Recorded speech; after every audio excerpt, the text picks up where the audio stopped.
Good morning students. अब हम start करेंगे एक्सरसाइज 5.2 के क्वेश्चन नंबर 8 से।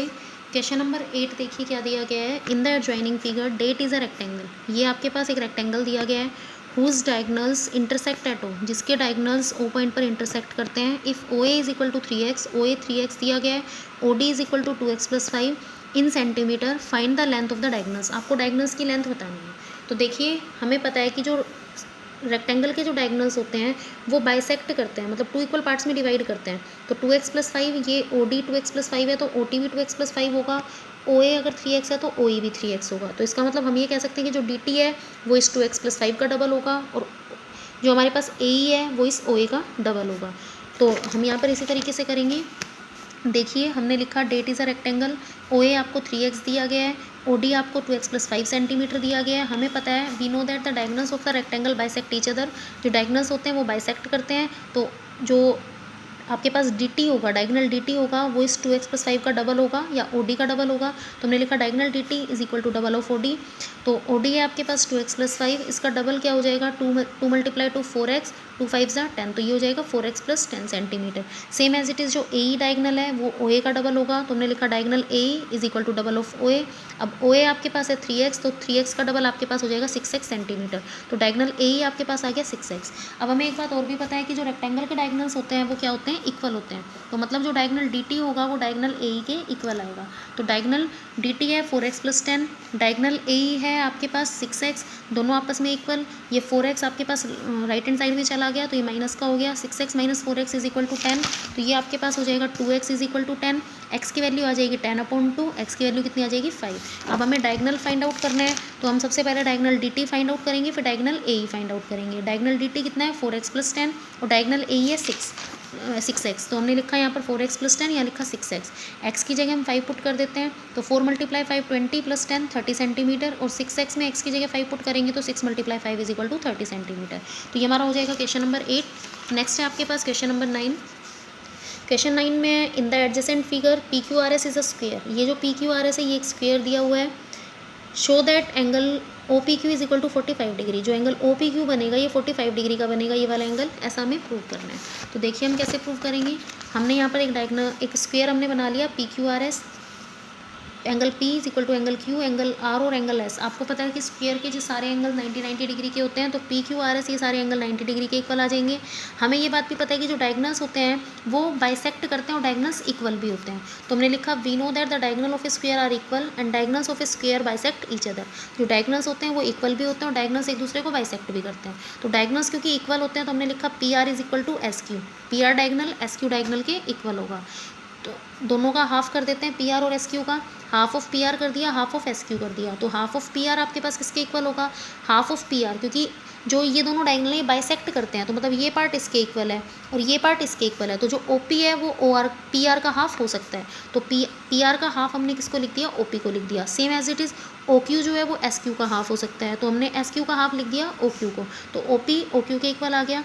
अब देखिए ओ पी ओ क्यू के इक्वल है, तो हमने ये वाला एक ट्रायंगल ले लिया, ट्रायंगल ओ पी क्यू। तो in triangle O P Q आपको पता है ओ पी ओ क्यू के इक्वल है। तो जो एंगल 1 होगा वो एंगल 2 के इक्वल होगा, क्योंकि जब दो साइड्स इक्वल होती है तो उनके अपोजिट एंगल्स इक्वल होते हैं। तो अगर ओ पी ओ क्यू के इक्वल है तो एंगल 1 एंगल 2 के इक्वल होगा। ये हमारे पास आ गया। अब ये आपके पास क्या है, एक ट्रायंगल बन गया। स्क्वायर के जो डायगनल्स होते हैं वो 90 डिग्री के एंगल पर बाइसेक्ट भी करते हैं। तो angle 1 plus angle 2 plus 90 is equal to 180 हो जाएगा। 1 और 2 दोनों इक्वल हैं तो हमने 2 की जगह भी 1 रख दिया। तो angle 1 plus angle 1, 2 angle 1 is equal to 90 degree. तो एंगल 1 आ जाएगा 90/2, और एंगल 1 की वैल्यू आपके पास कितनी आ जाएगी 45, और एंगल 1 क्या है ओ पी क्यू। तो ओ पी क्यू आपका 45 डिग्री के इक्वल आ गया, और यही आपको आपके क्वेश्चन में प्रूव करना था। तो ये हमारा हो गया क्वेश्चन नंबर 9 भी कंप्लीट। नेक्स्ट क्वेश्चन है क्वेश्चन नंबर 10। क्वेश्चन नंबर 10 में देखिए A B C D and B E F D are two parallelograms. A B C D and B E F D ये दो पैरेललोग्राम दिए गए हैं। Such that B parallel to A C, B और A सी आपस में parallel भी दिए गए हैं। आपको ये कुछ एंगल्स फाइंड आउट करने हैं, D F C, C D B, A D B and A B D. तो देखिए हम कैसे करेंगे। इसके लिए भी हमने ये डायग्राम बना लिया। ए बी सी डी और बी ई एफ डी ये पैरेललोग्राम्स दिए गए हैं। बी पैरेलल टू ए सी दिया गया है। तो सबसे पहले देखो हमने क्या लिखा, because B E F D is a parallelogram. ये जो बी ई एफ डी है ये एक पैरेललोग्राम है, तो angle E plus angle F इन दोनों का सम 180 होगा, क्योंकि आपको बताया गया कि एडजेसेंट एंगल्स का सम 180 होता है। तो E plus F is equal to 180। E आपके पास 80 दिया गया है, तो एफ़ की वैल्यू कितनी आ जाएगी 100 डिग्री, क्योंकि ये दोनों 180 के इक्वल है, तो ये 80 है तो ये 100 हो गया, तो एफ़ आपके पास 100 आ गया। एफ़ को ही आप डी एफ सी बोल सकते हो, तो एंगल डी एफ सी आपका आ गया 100 डिग्री। फर्स्ट एंगल आपका आ गया। अब सेकेंड एंगल हम फाइंड आउट करेंगे, तो सेकेंड के लिए हमने देखो क्या किया, हमें पता है क्योंकि ये आपके पास एक पैरेललोग्राम है, तो पैरेललोग्राम के अपोजिट एंगल्स इक्वल होते हैं, तो ये एंगल ई है और ये एंगल डी है, ये आपस में क्या होंगे, इक्वल होंगे, तो हमने लिखा अपोजिट एंगल्स ऑफ पैरेललोग्राम, ये अपोजिट एंगल्स है पैरेललोग्राम के। अब ई की वैल्यू 80 डिग्री दी गई है, और जो डी एंगल है आपका, डी देखो दो एंगल से मिलकर बना है, यहाँ पर जो आपका डी एंगल है ई और डी, ये दो एंगल से मिलकर बना है। कौन कौन से एंगल से मिलकर बना है, डी जो एंगल है आपके पास, ये इसमें है आपके पास F D C and C D B, तो आपने यहाँ पर लिखा F D C plus C D B, D को लिख दिया। अब एफ डी सी आपका 30 डिग्री दिया गया है, तो एफ डी सी की जगह लिख दिया 30 degree plus angle C D B, angle C D B की वैल्यू आ जाएगी 80 माइनस 30, और एंगल सी डी बी आ जाएगा 50 डिग्री। तो ये देखो सेकंड एंगल हमारा हो गया और ये फर्स्ट एंगल हो गया था। सेकंड एंगल देखो F C D B find out करना था, हमने C D B find out कर दिया। अब थर्ड एंगल के लिए देखिए हम क्या करेंगे, थर्ड एंगल के लिए हमने लिखा, आपको पता है ए बी सी डी एक पैरेललोग्राम है, तो ये एंगल ए और ये एंगल डी, ये जो नीचे वाला एंगल है, ये दोनों आपस में क्या होंगे, मतलब एंगल ए डी सी, इन दोनों का सम 180 डिग्री होगा। अब ये जो एंगल डी है ये दो एंगल से मिलके बना है, ये 180 डिग्री क्यों होगा, क्योंकि ये दोनों एंगल्स एडजेसेंट एंगल्स हैं, और एडजेसेंट एंगल्स हमेशा सप्लीमेंट्री होते हैं। तो यहाँ पर एंगल ए की जगह तो हमने रख दिया 70 डिग्री, और डी देखो दो एंगल से मिलके बना है, एक तो ये वाला एंगल और एक ये वाला एंगल, तो आप इसको क्या लिख देंगे, एंगल ए डी बी, और इसको एंगल सी डी बी लिख सकते हैं। तो हमने लिख दिया angle C D B plus angle A D B is equal to 180 degree, ये हो गया 70। अब सी डी बी अभी हमने फाइंड आउट किया 50, तो सी डी बी की जगह हमने लिख दिया 50 plus angle A D B is equal to 180 degree, ये दोनों हो गया 120 के इक्वल, तो हमने लिखा angle A D B plus 120 is equal to 180, 120 opposite side में चला गया, तो एंगल ए डी बी की वैल्यू हमारे पास आ गई 60 डिग्री। तो आप देख सकते हैं यहाँ पर angle A D B third हमें फाइंड आउट करना था, वो भी हमने फाइंड आउट कर दिया।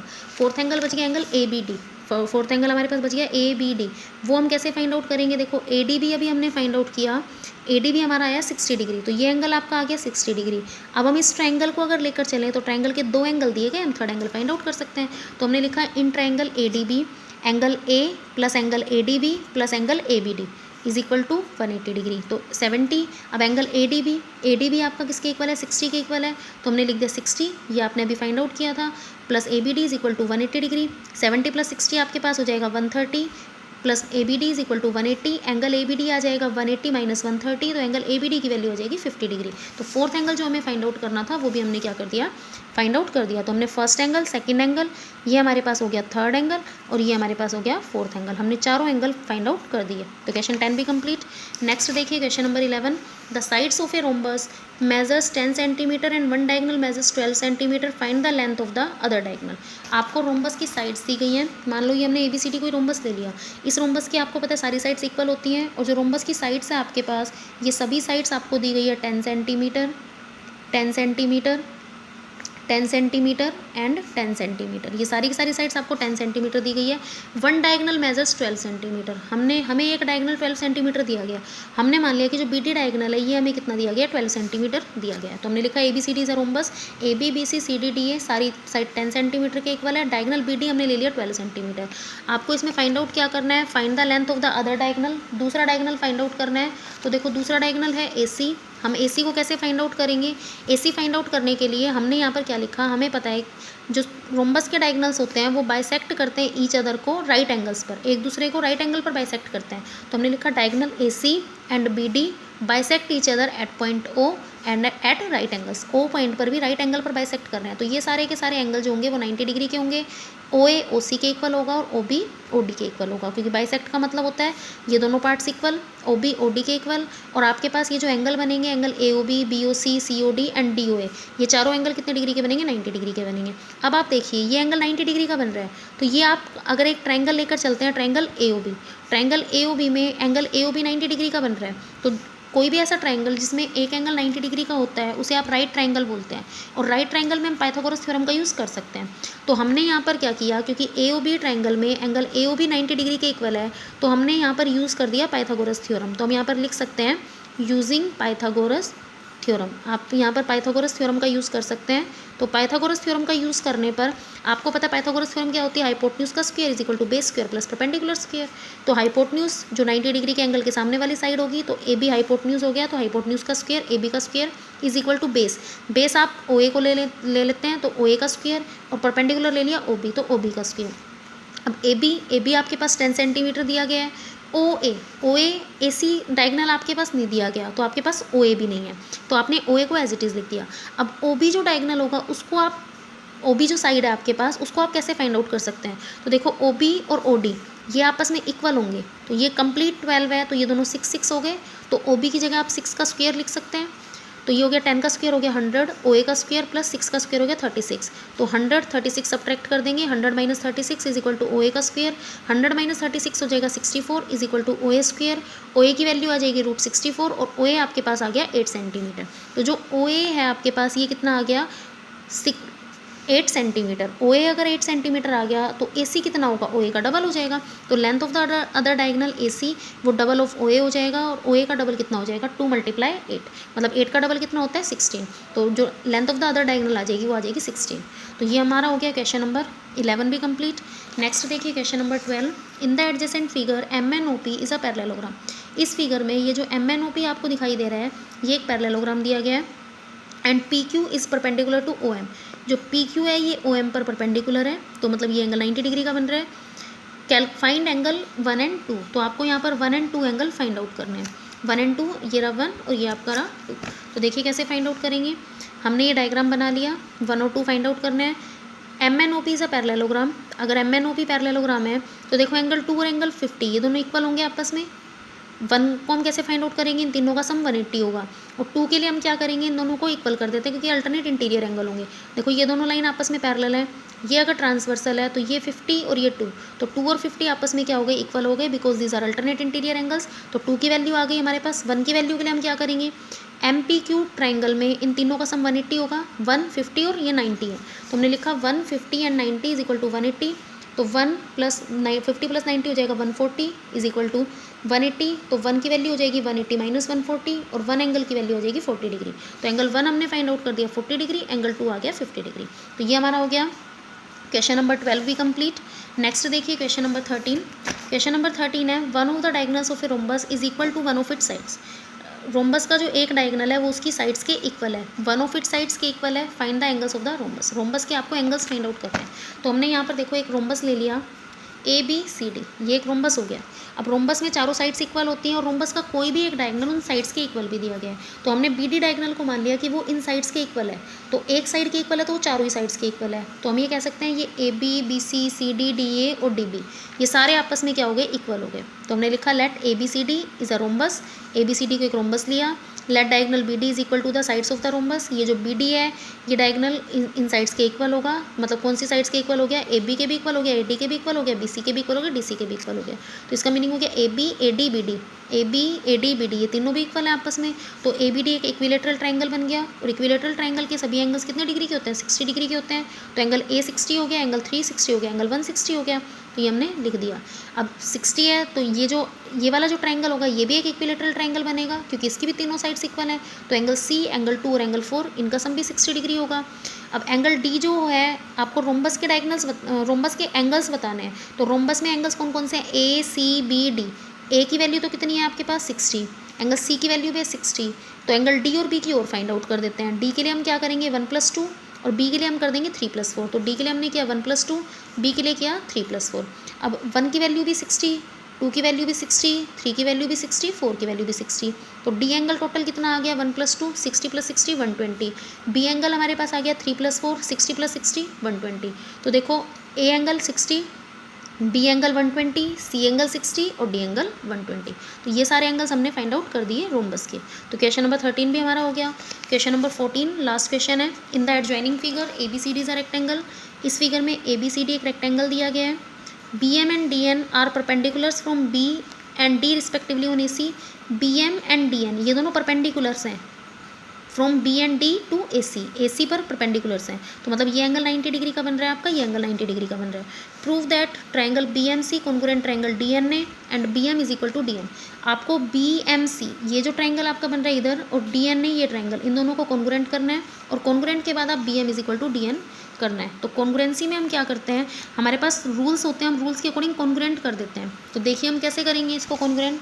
हमने ये फिगर बना लिया, इस फिगर में हमने लिखा ABCD एक रेक्टेंगल दिया गया है। फर्स्ट पार्ट हमें प्रूव करना है BMC कॉन्ग्रुएंट DN है।